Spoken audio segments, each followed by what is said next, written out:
Hey, this is Kevin from Kevin's Micro Fleet. We're going to be taking a look at a Series 6 light armor class vehicle. We're going to be taking a look at the Pirate Snub Fighter today. We're going to go ahead and take a look at the figure, at the vehicle, at the packaging. We'll do some measurements and we'll do a comparison.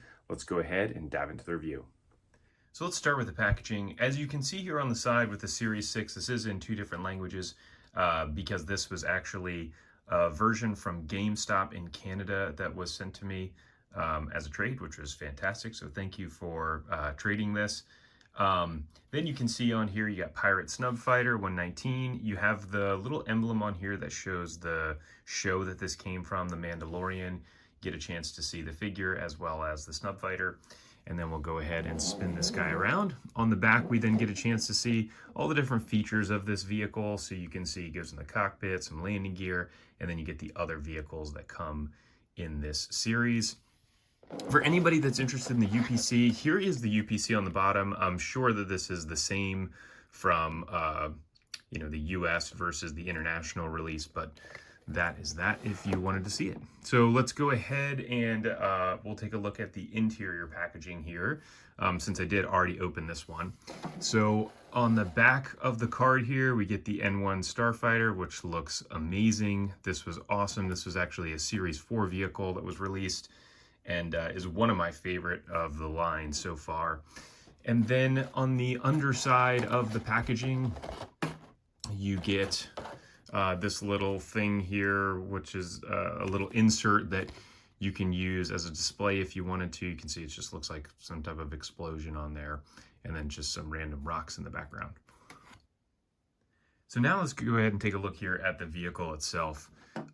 So this thing is actually much smaller than I had anticipated it being, and I really do like it a lot. So if we go here, just features front to back. So you got these guns here on the front. This is a softer type of material. You can see that I can actually bend that slightly.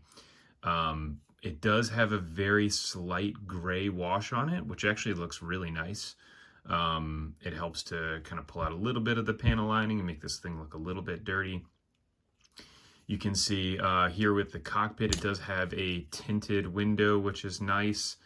And then as we keep coming around here to the back, no real engine glow on this one. It is painted in there, but we don't really have the glow on it.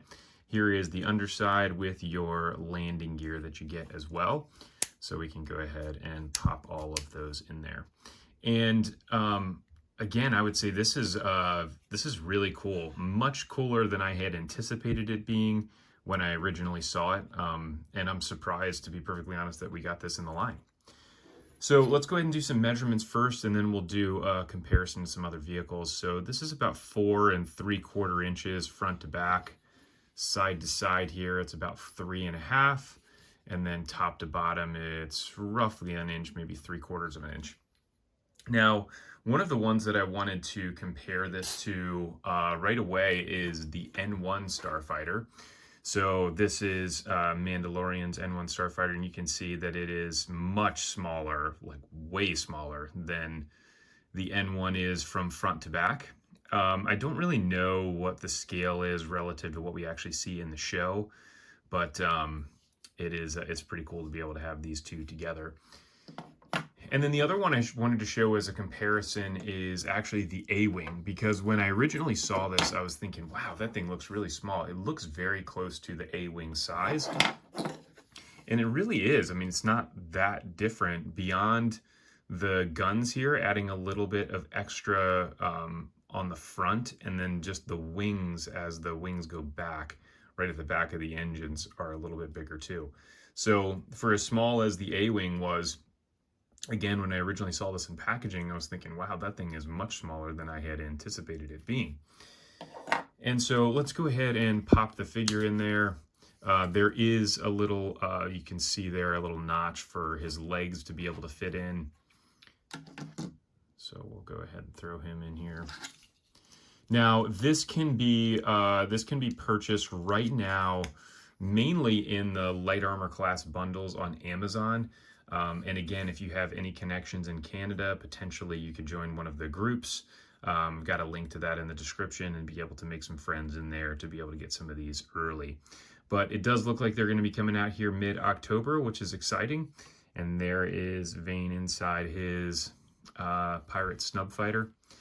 So very cool addition. I'm looking forward to the other somewhat obscure vehicles that we're going to get here coming up over the next series or so. So that's all I've got for you. Thanks for tuning in. If you have any comments, feel free to leave them below. Be sure to like and subscribe, and I will catch everybody on the next review.